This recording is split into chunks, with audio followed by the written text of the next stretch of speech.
duo de films de vulgarisation scientifique de Moscou. Moscou, le Kremlin, le Palais des Congrès. Scénario, Andreev et Loth. Réalisation, Tomberg. Prise de vue, Kachurian. Musique, Gelixman. Prise de son, Kamionski.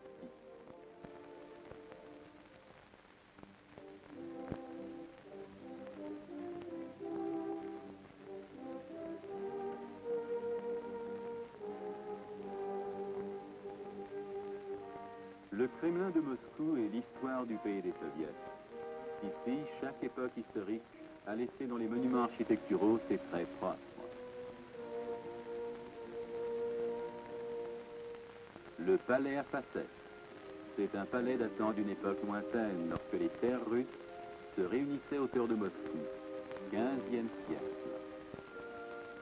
Ivan le Grand. L'autocratie et la structure de l'État s'édifient en Russie, 16e siècle. L'ancien Sénat. Cet édifice est dû au grand architecte Kazakov, 18e siècle. C'est le début de l'Empire. Le grand palais du Kremlin. C'est la consécration du pouvoir absolu, 19e siècle. Voici encore un palais. Celui-là n'appartient pas aux tsars, aux empereurs, mais bien au peuple. C'est le palais des congrès de l'époque de l'édification du communisme. Léger et en même temps monumental, sévère et radieux, il se dresse parmi les anciens édifices comme le témoignage de notre temps, celui de la raison et des cœurs ouverts.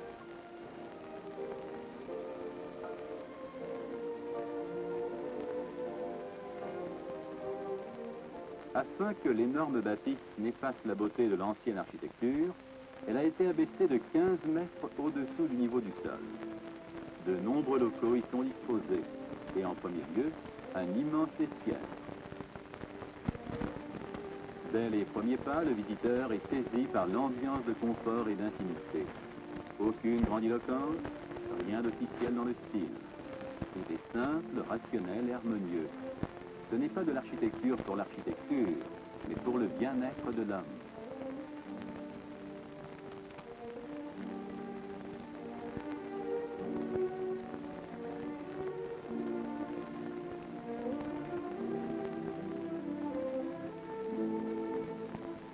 Le palais est beau sans ornement. Ce sont les proportions des salles, le jeu des couleurs et le choix des matériaux qui lui confèrent cette beauté. Le marbre et le tuf de l'Oural, de la Géorgie et de l'Arménie se marient harmonieusement avec l'aluminium, différentes espèces de bois précieux, le verre et les matières plastiques.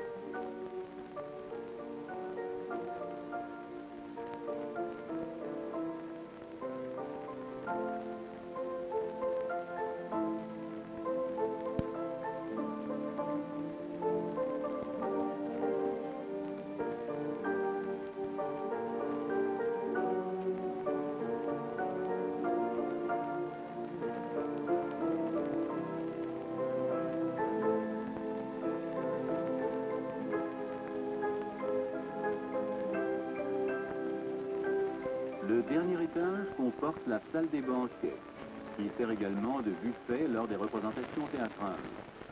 Son plancher repose sur des ressorts afin d'assurer une isolation acoustique parfaite de la salle de spectacle. L'architecture ancienne du Kremlin sert en quelque sorte de fresque pittoresque que l'on peut admirer à travers les grandes baies vitrées du palais.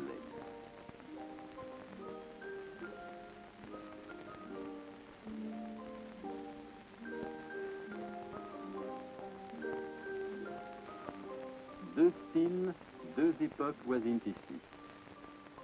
Voici le passage du siècle présent au siècle passé.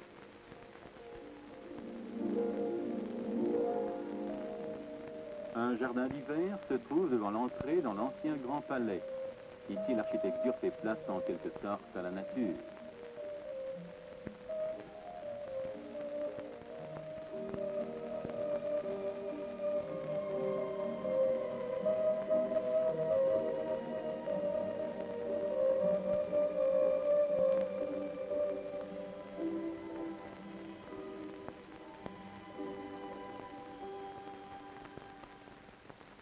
la salle des séances, qui sert également de salle de concert et de théâtre. Elle est immense. 50 mètres séparent le premier rang du dernier. Cependant, l'on voit parfaitement de chacun des 6000 fauteuils la scène et la table du présidium, qui est dotée d'un appareil qui limite sans pitié le temps de l'orateur.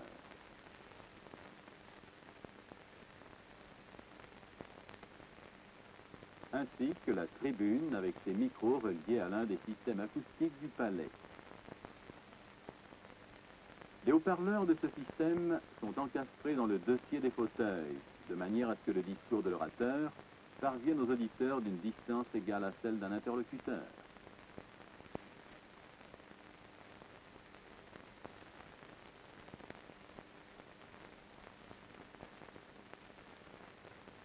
Voici encore un système acoustique. Il est destiné à transmettre les traductions des discours en différentes langues.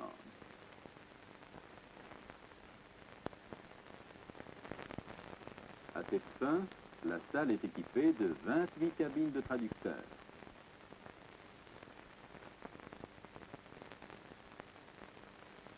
Le système acoustique suivant est relié au cinéma. La salle est dotée d'appareils de projection ultra puissants de fabrication soviétique.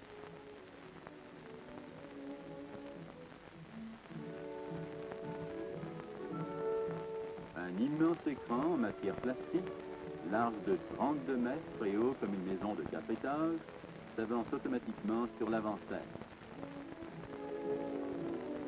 Le squelette d'acier de l'écran comporte dans toute sa largeur de gigantesques haut-parleurs qui donnent l'effet stéréophonique.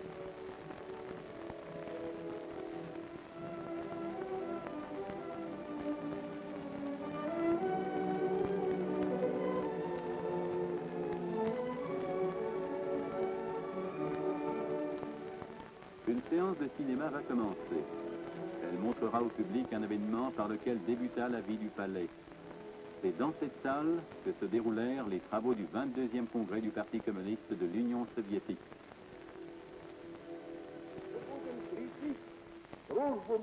Nikita Khrouchtchev avait dit « Nous renforcerons l'amitié entre tous les peuples. Nous mettrons en pratique le principe léniniste de la coexistence pacifique. Nous lutterons pour la paix dans le monde entier. » Nos buts sont clairs, nos tâches sont fixées. Au travail, camarades, pour de nouvelles victoires du communisme.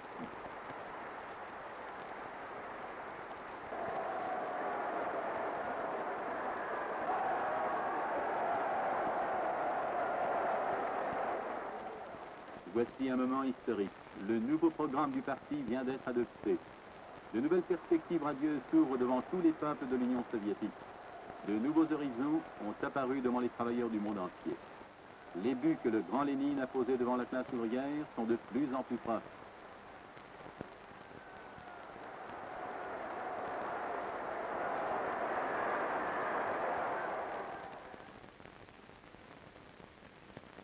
En quelques minutes seulement, la salle des séances peut être transformée en salle de concert ou en théâtre.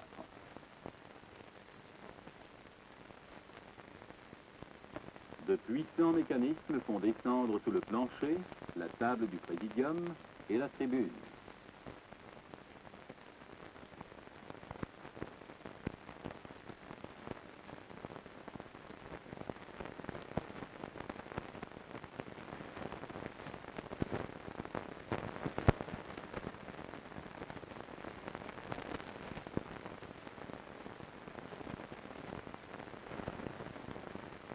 Et à leur place, monte un orchestre symphonique au grand complet.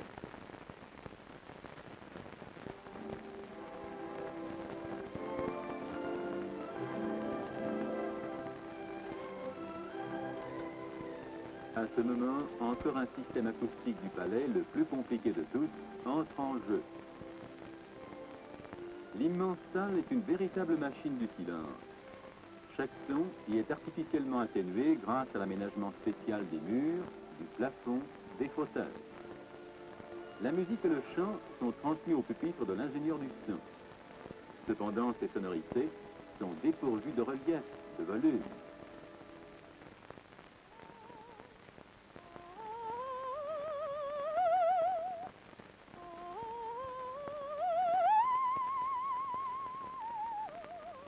faut rendre au son leur couleur vivante.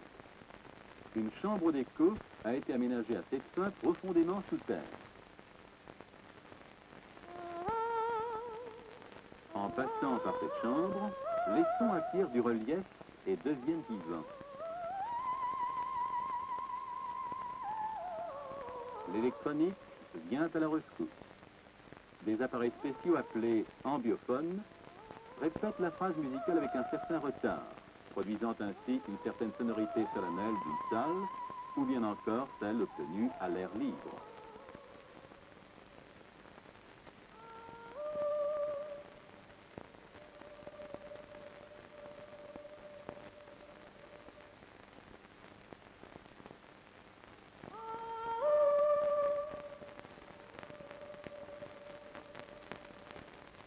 Sur le plateau du Palais des Congrès, les metteurs en scène et les décorateurs peuvent réaliser leurs conceptions les plus hardies.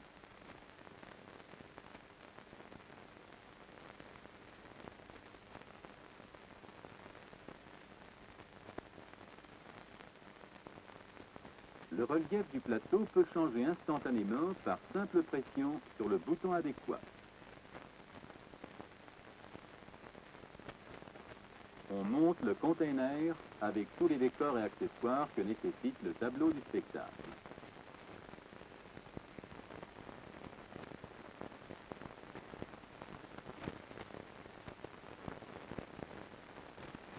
Les électriciens ont à leur disposition un appareillage d'une variété et d'une puissance inouïe.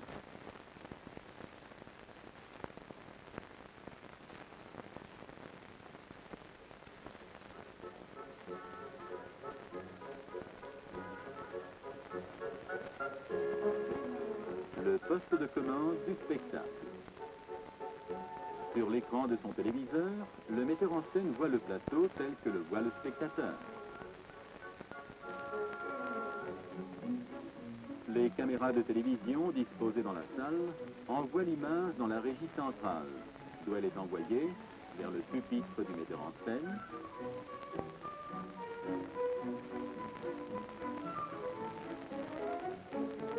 vers les téléviseurs des locaux de service, ainsi que vers les loges des artistes, où ces derniers attendent leur tour de sortir en scène.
Lorsque des congrès et d'autres réunions se tiennent au palais, celui-ci est relié efficacement avec tout le pays et même avec le monde entier. Voici le téléphone interurbain et international, ainsi que la poste et le télégraphe. La télévision et l'intervision, la radio et la presse donnent la possibilité à des millions de gens de voir et de connaître tout ce qui se passe dans l'enceinte du palais. Des représentants de plus de 120 pays se sont réunis au Congrès mondial pour la paix et le désarmement. Un mineur de Pologne, le mitropolite du Liban, des écrivains soviétiques et cubains,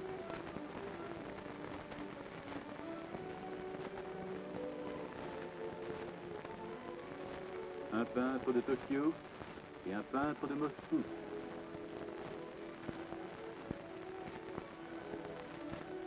L'Argentine, Maria Oliver Rossa, lauréate du prix international Lénine pour la paix, tous sont unanimes sur un point, à bas les armes, et à leur place, de la nourriture, un toit et la culture à tous les habitants de la planète.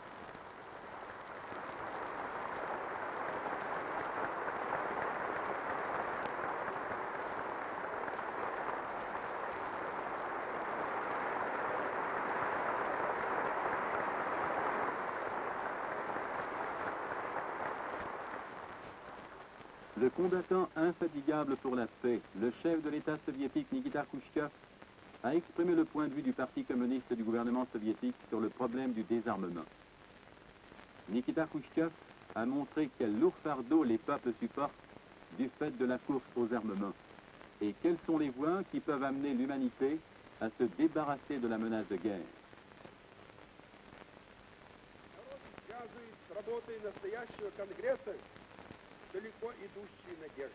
Nikita Khrouchtchev a dit encore, les peuples ont de grands espoirs dans les travaux du présent congrès. Que le tocsin de ce congrès résonne dans l'univers et inspire d'autres dizaines de millions d'hommes à une lutte décisive, pleine d'abnégation, pour une paix solide sur Terre.